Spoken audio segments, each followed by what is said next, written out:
Last week, Dorkshelf was lucky enough to be invited to a preview event for the upcoming God of War 3. There we had a chance to talk with lead cinematic artist John Palamarchuk. He talked about what players can expect from God of War 3, and also a little bit about his role as lead cinematic artist on the game. Here's what he had to say. Dorkshelf.com, here with John Palamarchuk of the Sony Santa Monica Studios.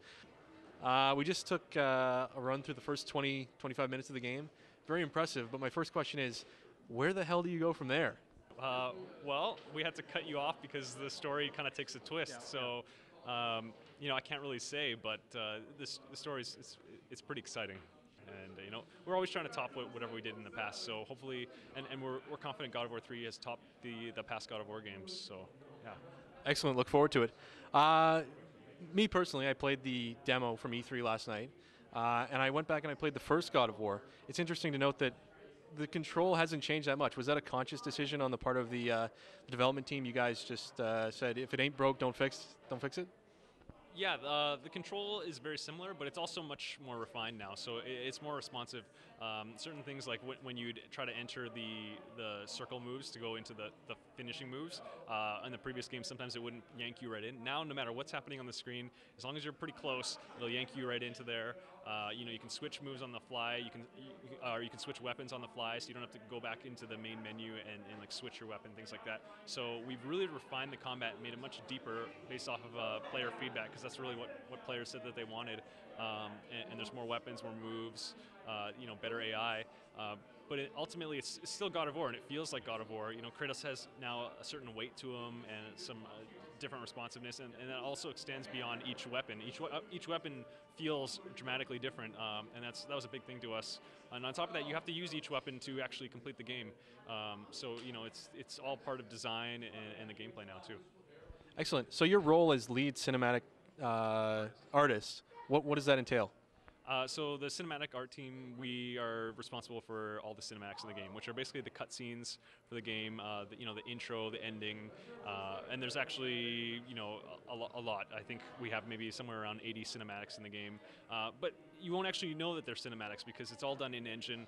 Of those 80, the vast majority are done real-time in engine. There's only a few that are pre-rendered, and the ones that are pre-rendered, they're done all in engine as well. And we just mainly did it pre-rendered for loading, so that it's all seamless. And you're never going to hit a loading screen throughout our whole game as long as you play from start to finish.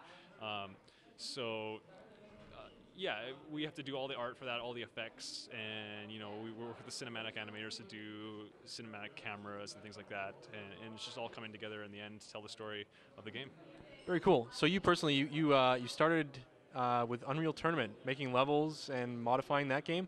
What was it like moving from, making maps for a game that is very multiplayer focused to working on a God of War game, which is very much about the single player experience?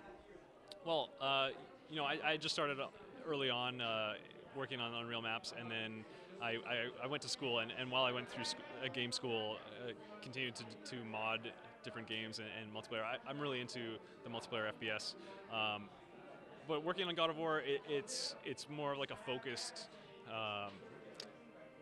art where your responsibility is much more focused. So you're not designing and doing the art for the entire level and the lighting. Maybe you'll just do one aspect of it, or maybe you'll do lighting and the art, but you won't do the design, things like that.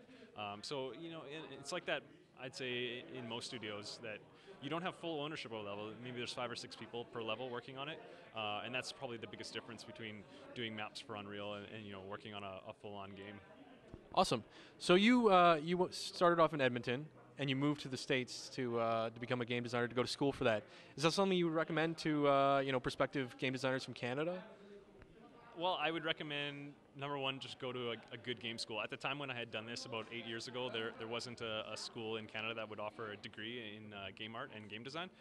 Now I think there is, and I think they're actually really good. So you could stay in Canada, no problem. But the number one thing I would recommend is just follow your dream, go wherever you have to go. Don't be afraid to move away from home, because it'll be the best decision you've ever made, for sure, as long as you go for it. Take the risk, make the leap, Awesome. And one final question. What is on your dork shelf? Well, I don't actually collect like action figures or anything like that, but I do collect games. So I have a lot of dorky games.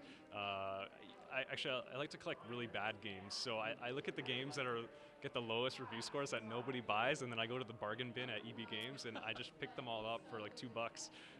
And do you ever play them, or they sit on your shelf? I try to play them, like the Burger King games that you would get for free when you went to Burger King. It's really hard to play them, but it's fun. It's fun to see, what makes a game not really work, and then make sure you don't run into that yourself. Learning how to make good games by playing bad games. Okay, makes sense. Thank you, John, for your time.